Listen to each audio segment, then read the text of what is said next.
আসসালামু আলাইকুম ওয়া রাহমাতুল্লাহ। ইন্নাল হামদুলিল্লাহি ওয়াহদা ওয়াসসালাতু ওয়াসসালামু আলা রাসূলিল্লাহ ওয়া আলা আলিহি ওয়া সাহবিহি ওয়া মাওয়ালাহ। প্রশংসা জ্ঞাপন করছি আল্লাহ সুবহানাহু ওয়া তাআলা, আলহামদুলিল্লাহ। দরুদ ও সালাম বর্ষিত হোক প্রিয় নবী মুহাম্মদ সাল্লাল্লাহু আলাইহি ওয়াসাল্লামের প্রতি।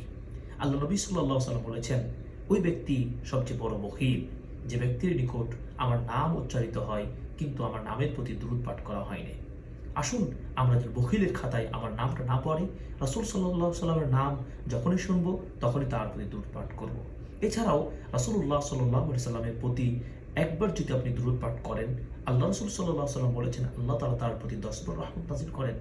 এছাড়াও জুমার দিনের বিশেষ আমলগুলোর একটি অন্যতম আমল হলো রাসূল সাল্লাল্লাহু আলাইহি সাল্লামের প্রতি বেশি বেশি আপনি দুরূদ পাঠ করবেন। এভাবে ইমাম ইবনে কাইয়্যিম রাহিমাহুল্লাহ বলেছেন, আল্লাহ সুবহানাহু ওয়া তাআলা যখন কোনো বান্দার কল্যাণ চান, বারাকা চান, মঙ্গল করতে চান, আল্লাহ তাআলা তখন সেই ব্যক্তির জিহ্বাটাকে দুরূদ পাঠের জন্য সহজ করে দেন এবং ওই জিহ্বা দুরূদ পাঠ করার কারণে আল্লাহ তাআলা তার ওই বাণী, তার জিহ্বাকে আল্লাহ খুবই খুশি হন, পছন্দ করেন। আসুন আল্লাহর প্রিয় বান্দা হতে চাইলে আমরা রাসূল সাল্লাল্লাহু আলাইহি সাল্লামের প্রতি আমরা বেশি মহাব্বত জ্ঞাপন করব, তেমনি তার প্রতি দুরূদ পেশ করব।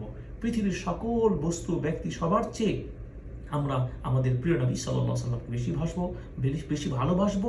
এজন্য আমরা তার প্রতি বেশি বেশি দুরূদ পাঠ করব। বিশেষ করে জুমার দিনে আমরা অবশ্যই দুরূদ পাঠ করব। আল্লাহ সুবহানাহু ওয়া তাআলা আমাদেরকে সর্বদা নবী সাল্লাল্লাহু আলাইহি ওয়াসাল্লামকে সর্বশ্রেষ্ঠ ভালোবাসা এবং সম্মান, মর্যাদা যেন আমরা দিতে পারি এবং আমরা তার প্রত্যেকটা বিধানকে যেন আদেশ করেছেন, যেগুলো নির্দেশ করেছেন সেগুলো আমরা পালন করতে পারি এবং যেগুলো নিষেধ করেছে সেগুলো বর্জন করতে পারি।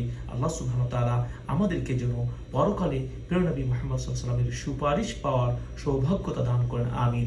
ওয়া সাল্লাল্লাহু আলা নবী ওয়া সালামু আলাইকুম ওয়া রাহমাতুল্লাহি ওয়া বারাকাতুহু।